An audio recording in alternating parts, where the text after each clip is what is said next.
Coming to America, The Story of Immigration by Betsy Maestro, illustrated by Susanna Ryan. America is a nation of immigrants. Immigrants are people who come to a new land to make their home. All Americans are related to immigrants or are immigrants themselves. Thousands and thousands of years ago, there were no people at all in the Americas. Then, during the last great ice age, nomads crossed over a land bridge from Asia to what is now Alaska. These early hunters wandered here more or less by accident, searching for food. American Indians, called Native Americans, are distant relatives of the ancient hunters who arrived in North America so very long ago. They were the first immigrants to arrive in what was truly a new world. As many more thousands of years passed, the descendants of the first hunters moved around North and South America. They settled in small villages and later built big cities. By the time Christopher Columbus discovered America in 1492, millions of people lived in the great civilizations of the Americas. After Columbus crossed the Atlantic Ocean, other European explorers came in search of land and riches for their own countries. Stories about the fascinating new world spread throughout Europe. In time, settlers followed the explorers' routes across the great ocean. These European immigrants came to make new homes in the Americas. They came in search of a better life, one free of the trouble and hardship they had left behind. In their native countries, they often had little money and could not worship God in the way they wished. The immigrants hoped for freedom and good fortune in their new lives. By about 1700, thousands of settlers lived in the Spanish, French, and English colonies of North America. Other new Americans had arrived from the Netherlands, Sweden, Germany, Finland, and Wales. As the population grew, the Europeans competed with the Indians for land and food. The Indians were pushed off their land and were often treated badly or killed. Not all immigrants came to America because they wanted to. Beginning in 1619, millions of Africans were brought to the Americas against their will and were forced into slavery. Instead of finding freedom, these Africans lost theirs, and most never returned to their homelands so very far away. During the 1700s, settlers continued to come to the American colonies. Scotch, Irish, and Swiss settlers came too, in search of a better life, wanting to have land of their own and enough food to fill their hungry stomachs. Their hopes for the future gave the immigrants courage to face the long and difficult sea voyage. Early sailing ships took months to cross the Atlantic Ocean. The living space was very cramped and often there wasn't enough food or water. Stormy seas made shipboard life even more miserable. New arrivals sometimes settled near the ports where they first landed. New York, Boston, Philadelphia, Charleston, Baltimore, and New Orleans were all growing cities. As early as 1700, about 18 languages could be heard in the streets of New York City. People who had come from the same country usually stayed together. They felt more at home near others who lived as they did and spoke the same language. Their new lives were very hard at first. They had little money to afford anything except the most basic necessities.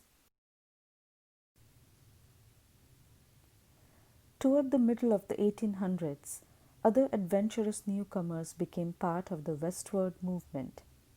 After arriving in the United States, they traveled on by boat, train, and wagon.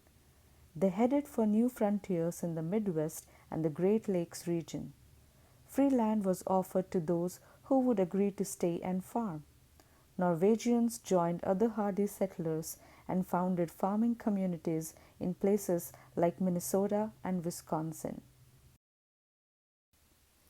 Soon other pioneers moved even further west, all the way to California, where Chinese and Mexican immigrants had already settled. These early Chinese settlers helped to build the first transcontinental railroad, and when it was completed in 1869, westward travel increased. The United States had become a vast nation, spreading from the Atlantic to the Pacific Ocean.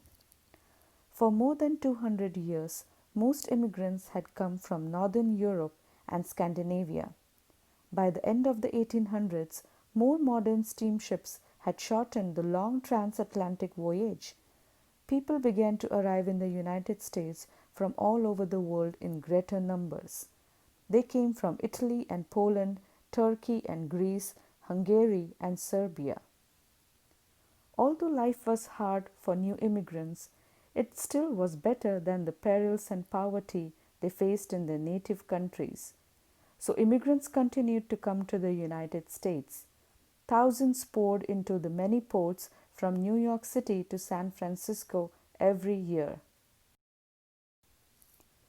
Before 1820, no one had recorded the exact number of immigrants who had arrived in the United States. But the numbers of immigrants were growing so rapidly that some states passed their own immigration laws to keep track of the newcomers. In 1875, the United States government began to regulate immigration. It wanted to know more about the people who were arriving daily on American shores.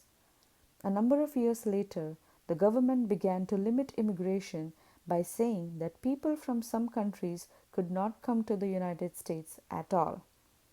Between 1855 and 1890, Castle Garden in New York City served as a depot for immigration. More than 8 million people passed through the port of entry. A few years later, on January 1, 1892, the United States government opened an immigration center on Ellis Island near New York City. Officials from the island would count and question the new arrivals. They would see that those admitted were healthy and ready to become useful citizens. On the day that Ellis Island opened, the first person to step ashore was Annie Moore. She was a 15-year-old girl from Ireland. She had traveled with her two brothers to join their parents, who had settled in the United States 3 years earlier. As big passenger ships entered New York Harbor, the immigrants caught their first glimpse of what they hoped would be their new country. They saw the Statue of Liberty, a welcome and inspiring sight. The travelers were relieved that their journey was over, but they worried about what awaited them on Ellis Island. Inspectors from the island boarded the ships at anchor to check the passengers. Wealthy passengers traveling first class were usually allowed to leave the ship right away. The inspectors looked for signs of contagious disease among the others. Those who were ill sometimes stayed aboard the ship or were sent to other islands to recover. Those who seemed healthy were taken to Ellis Island. On the busiest days, so many ships arrived in New York Harbor that there were long waits just to get to Ellis Island. Sometimes the wait was so long that people had to live aboard ship for a few extra days. Once on the island, there was more waiting. With thousands arriving each day, long lines formed everywhere. First, the immigrants were given a quick examination by doctors. Those with health problems were marked with colored chalk. The doctors would examine these persons more closely. Some people were kept on the island for observation. After 1911, Ellis Island had its own hospital to treat the sick. Sometimes immigrants had permanent health problems that would make it hard for them to work. This often meant that they would be sent back to their native country. But most of the new arrivals passed inspection and moved on to the next step. Now, the immigrants were asked a long list of questions. Inspectors asked their names, where they were from, and how much money they had. Since most of the immigrants did not speak English, They needed help in understanding and answering the questions. Translators did what they could to help the inspectors and newcomers understand one another. Even though it was difficult, most managed somehow to answer all the questions. Mothers often spoke for children who might be too little or too scared to speak. The immigrants had to show that they would work hard and stay out of trouble. Usually, the ordeal was over within the day. When they received their entry cards, at last the immigrants could officially enter their new country. During the busy years at Ellis Island, millions of immigrants passed through its massive halls. World War I slowed the huge flow of people into the United States. In 1921, the United States government passed more laws limiting the number of people who could enter the country. These laws were unfair and were later changed. Other laws were passed requiring new immigrants to have medical examinations before boarding ships in foreign ports. As a result, Ellis Island was no longer very busy, and finally in 1954 it was closed. In 1990, Ellis Island was reopened as a museum. Today, most immigrants no longer arrive by ship. Instead, they fly into the many international airports in the United States. All newcomers to America have a hard time at first. This is true whether they came in the 1600s or have just arrived. It isn't easy to start a new life in an unfamiliar country. Most immigrants have to learn a new language and a new way of life. The jobs they must take are often hard with long hours. Sadly, new arrivals are often poorly treated by other Americans just because they look or act differently. New Americans make their lives a little better by finding friends from their native country. As they have in the past, immigrants often group together in small neighborhoods. It helps them to feel more at home in a strange new country. Many different languages can be heard on the streets of the ethnic neighborhoods in big cities. Many people who come to the United States are refugees. These people are forced to leave their homelands to escape persecution or the dangers of war and natural disaster. From its beginning, the United States has taken in countless refugees from countries all over the world. After World War II, refugees from Europe arrived on our shores. In more recent years, Southeast Asian, Cuban, and Haitian refugees have fled from homes where they could no longer be safe. They seek protection and shelter in the United States. Today's new immigrants have come to the United States from Russia, Asia, Mexico, South and Central America, the Middle East, the West Indies, and Africa. They are still coming for the same reason people have always come: to make a better life for themselves and for their children.